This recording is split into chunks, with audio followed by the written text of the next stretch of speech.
All right, we are back early Thursday morning, and Beating the Odds with Beeb has another live smart pick for you here. Big fight coming up this weekend.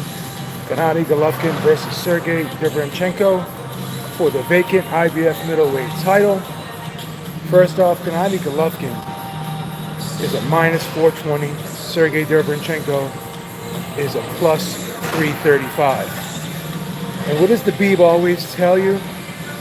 In a 50-50 fight, or even a 60-40 fight, or a 55-45 fight, when you can get odds against the underdog, when the odds are that close with the betting line, then, in my opinion, I feel that making a marginal, nominal, little tickle of a play on the underdog is definitely worth it.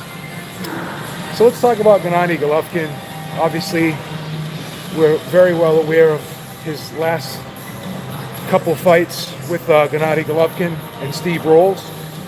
And in the Golovkin fights, they were a lot closer and more competitive than most people anticipated. A lot of people do feel that Golovkin pulled out both Canelo Alvarez fights, and I'm one of them. I thought that he did pull out the Alvarez fights, but he did not perform in the fashion that most people anticipated, or at least I anticipated. I don't want to speak for everyone else, but a lot of people I talked to going into that first Golovkin fight, they thought Golovkin was going to demolish Canelo, and he did not. So Golovkin definitely at 35 is starting to show some wear and tear, and definitely has some miles on him. Now, Sergey Derevyanchenko definitely isn't a spring chicken either at 33, but here's what you got to look at. Doesn't have a lot of miles on him in terms of the pro career, hasn't taken a lot of punishment, hasn't been in a lot of really extremely physically taxing fights, where Golovkin, most recently with these Canelo fights, and even the Steve Rolls fight, he's starting to catch punches a lot more. He's starting to get hit a lot more recently than he has in the past. And you can attribute that to age, you could attribute that to wear and tear, or you can just attribute that to the competition being better, like in the Jacobs fight and both Canelo fights. He got hit a lot more than obviously normally when he would be fighting lesser opposition. But the problem here is he's not rolling these shots like he used to. Okay, he's not as defensively responsible as he used to be. You can definitely see that defensively the reflexes have definitely dulled here. And that's the big factor you have to look at when predicting and assessing a Golovkin fight moving forward here, because he definitely, good morning everyone in the chat, he definitely is starting to turn the corner here. He is starting to exit his prime, where you could argue that Derevyanchenko, not having as many miles on the tank as Golovkin, still has a bit more left than Golovkin does. So we know that it doesn't look like those Canelo fights are going to happen anywhere near down the road in the, in the near future or the close to distant future. We know those fights with Canelo are not going to happen now, because Canelo has voiced that he does not want to fight Golovkin. He's fighting Kovalev next, and he'll probably most likely drop down to super middleweight or maybe challenge David Benavidez or Callum Smith in his next fight. So the whole thing of Golovkin being favored, being the house fighter because they don't want to screw up a potential fight with Canelo, big money fight with Canelo down the road. That built-in bias sometimes that the A-side house fighter gets. I don't think it'll be as great in this fight than possibly it would have been in previous fights with Golovkin. But let's talk about Derevyanchenko a little bit here. Derevyanchenko definitely is a threat here. He's an excellent inside fighter. And the one thing that I like about Derevyanchenko more so than Canelo is, not Canelo, excuse me, more so than Golovkin. I don't know why I keep saying Canelo. But the thing I like about Derevyanchenko more so than Golovkin here is I think he's a little bit tighter defensively. He's shown to be a little bit tighter defensively on the inside, tucks his chin, moves his head a lot more than Golovkin does. And once again, going back to the body positioning abilities of fighting on the inside, Derevyanchenko definitely has that skill pretty much down pat. Where Golovkin keeps his head straight in the middle, doesn't move his head very well. And I said the reflexes are dulling on the inside.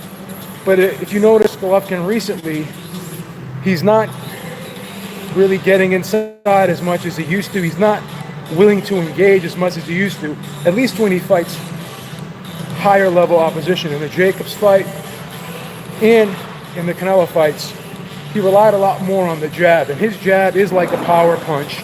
But the question is, even if he does out-jab Derevyanchenko, but Derevyanchenko does the better, cleaner work on the inside, how are the judges going to view that on the scorecards?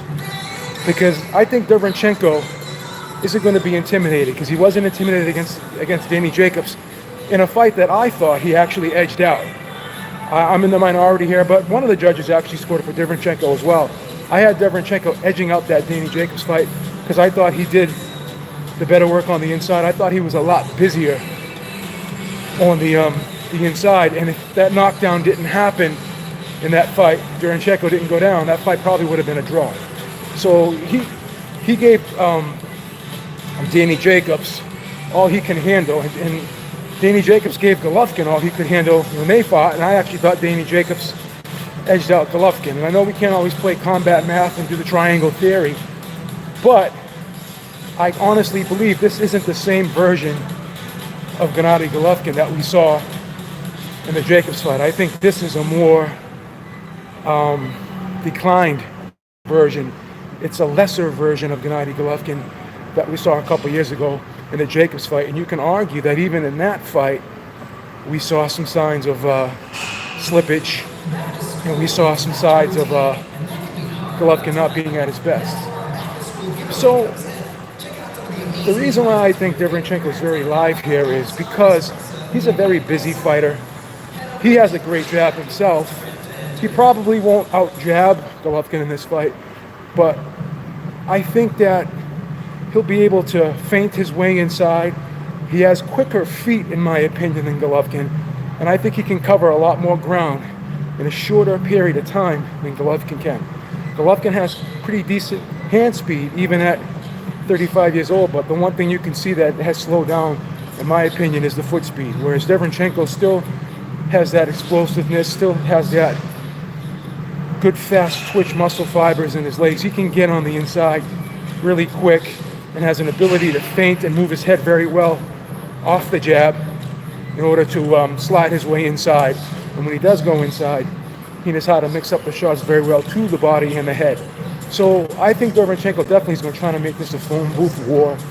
And Golovkin, I feel, may try to box from the outside, just like he did in the second Canelo fight, and just like he did in certain spots against Danny Jacobs, but had no success too much doing that. He had more success when he was able to press Danny Jacobs, but Danny Jacobs moved very well in this fight. And Derevyanchenko moves a lot better than people give him credit for, because I said he does have the foot speed, and he does know how to step around his opponent's shots here. So I see this fight actually being a shootout from the middle rounds to the championship rounds. I think in the beginning, I think Golovkin will be a little bit less aggressive, and I think that he'll try to use some distance here because he does have a slight height and reach advantage here. I think he'll try to use some distance. I think he'll try to fight very well from the outside here. I think he'll be throwing a lot of jabs in this fight, just like he did in his fights with Canelo and Danny Jacobs.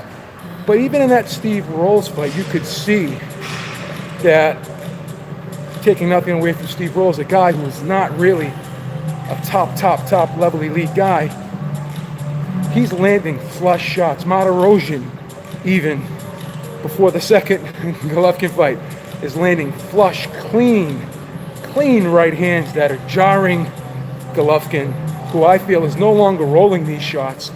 He's been catching them flush on the chin, and I just think the defensive reflexes have definitely dulled significantly and continue to dull, and I don't see them getting any better as time goes on from here on out in Golovkin's career. So the way I see this fight playing out is this could be another razor close fight for Gennady Golovkin, just like the Daniel Jacobs fight was, and just like the two Canelo fights were. But I don't think necessarily that Golovkin is definitely a shoo-in to get the benefit of the doubt with the judges, even though he is the house fighter, because again, there is no Canelo fight anywhere in sight, even if he does beat Derevyanchenko. And then there has even been talks of Golovkin moving up to super middleweight shortly to challenge, Callum Smith possibly, or even David Benavidez. Just like those fights have been mentioned for Canelo, they've also been mentioned for Golovkin as well. So even if he loses this fight, there's still bigger fights for him up at 168. And I don't see Golovkin getting blown out here if he were to lose. So I don't think he'll be written off. I don't think he'll be edged out of the big fight picture after this fight, regardless of how it ends up. But in my opinion, Golovkin still is the favorite here. But I think he's only slightly should be only slightly favored here, in my opinion. I see this as a 55-45 fight. And like I said, the problem I have with Golovkin is the defensive reflexes, him getting hit a lot, and him being less aggressive against higher level opposition. We see him fight a little bit more tentatively against the iron of the division. We saw it against Lemieux. Even though he stopped Lemieux, he fought a lot more defensively in that fight, and Lemieux didn't have the physical gifts or talent to take advantage of that, whereas I thought Daniel Jacobs and Canelo Alvarez did. And I also think that Derevyanchenko will have the ability to take advantage of a slower starting Golovkin, a more reserved Golovkin, a less aggressive Golovkin. And I think that in a lot of rounds, the judges will get the impression that Sergey Derevyanchenko is pressing the action, and he'll be throwing more punches in this fight, in my opinion. And he may get rewarded for activity, more so than Golovkin just getting rewarded for the jab, because we've seen him not get credit, in my opinion, for the jab in the two Canelo fights. So let's see how this fight is scored in a tough, rough and tumble type fight, which I think is going to be made here, because Derevyanchenko, I believe, is going to force the fight. He's going to try and make it a phone booth war, and I don't think that Golovkin is going to be able to keep him on the outside for the entirety of the fight. So in my opinion, I think Derevyanchenko's very live here, and I have no problem recommending a small play for Sergey Derevyanchenko here. I have no problem recommending that people make a nominal little tickle of a bet here for Derevyanchenko and take the plus 335, because I think he's definitely live here. So Beating the Odds with Beeb is going to pick Sergey Derevyanchenko here by 12 round, possibly split or majority decision here. I think this is going to be a razor close fight, and I think Derevyanchenko may have just enough volume and high work rate here and effective aggressiveness to pull out and eke out a close split or majority decision here. So Beating the Odds with Beeb is taking a risk here. We're laying it all out on the line, and we're recommending a small play here for Sergey Derevyanchenko by close decision. All right, guys, I'll probably be doing a live cast for the fight as well, so we can score it live together. We can basically assess the fight together while we're watching it, and obviously I'm going to provide best commentary that I can. But until next time, Beeb is out, and always make sure you check out the channel, like, subscribe. Check out the Ringside Reporter podcast every Sunday night, 7 p.m. Eastern time. And tune into the live cast on Saturday, because I definitely will be live. And I will be breaking down and commentating on the fight. Until next time, Beeb is out. Talk to y'all soon. Peace. Have a great day.